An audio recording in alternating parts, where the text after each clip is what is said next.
They say pain is temporary, but in this corset the bruising lasts forever. The sun doesn't truly rise over London in 1870. It merely thaws the soot-stained fog. Outside, the world is beginning its industrial roar, but inside this room, there is a suffocating silence. You see her in the history books as a portrait of grace, a vision of lace and effortless poise. But grace is a performance, and for Lady Clara, the rehearsal begins in the freezing dark, long before the world is allowed to see her.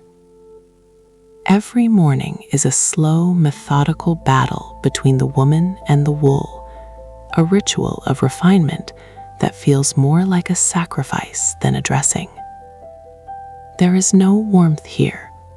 The grand drapes trap the dampness of the Thames, turning the bedroom into a velvet tomb. Clara begins with the cold awakening. Without running water, she relies on a sponge and a basin of water that has sat freezing through the night.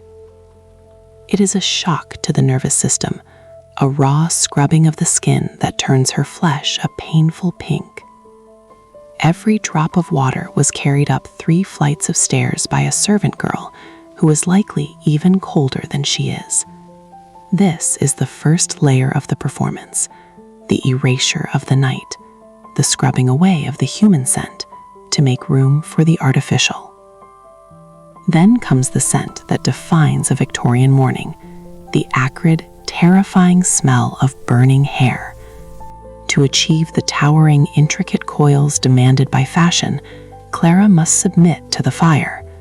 There are no thermostats, only the steady hand of a maid and the proximity of glowing iron. The tongs are tested against a piece of paper. If it chars, it's too hot. But mistakes are frequent. One slip, one moment of distraction, and the scent of singed hair fills the room, a reminder that beauty in this era is always a hair's breadth away from tragedy.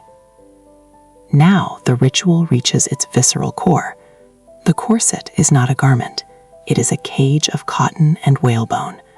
As the maid wraps the laces around her hands and pulls with her entire body weight, Clara's world shrinks. Her internal organs are forced into a violent migration, the lungs pushed upward, the stomach pressed down, the ribs beginning their slow seasonal bow inward. This is why the fainting couch exists. It wasn't for drama, it was for the simple fact that when your lung capacity is reduced by 1/3, standing is an act of endurance. She feels the bruise forming before the laces are even tied. The final layers are the most deceptive. To be pale was to be elite, so Clara paints her skin with a paste of white lead.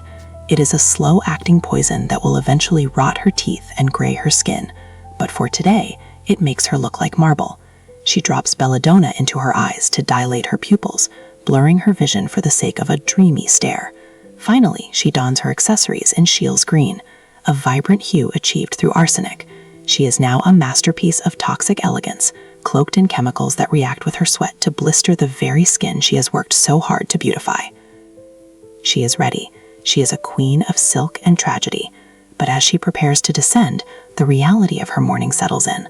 The lack of oxygen, the lead in her pores, and the weight of 10 pounds of skirts converge into a moment of pure vertigo. She must descend these stairs, smile at the guests, and endure 12 hours of social performance while her ribs ache and her vision swims. The tragedy isn't that she is in pain, it's that she has been taught to believe this pain is her greatest virtue. We look back at Lady Clara and we shudder. We call her era the dark ages of fashion and pity the woman who crushed her bones for a silhouette. But if we look closer at our own vanities, at the needles, the chemicals, and the digital filters, we realize the mirror hasn't changed as much as we'd like to think. The tools of the torture have evolved, but the ghost of Clara still stands there, whispering that beauty must always cost something. The question is, when will we stop paying?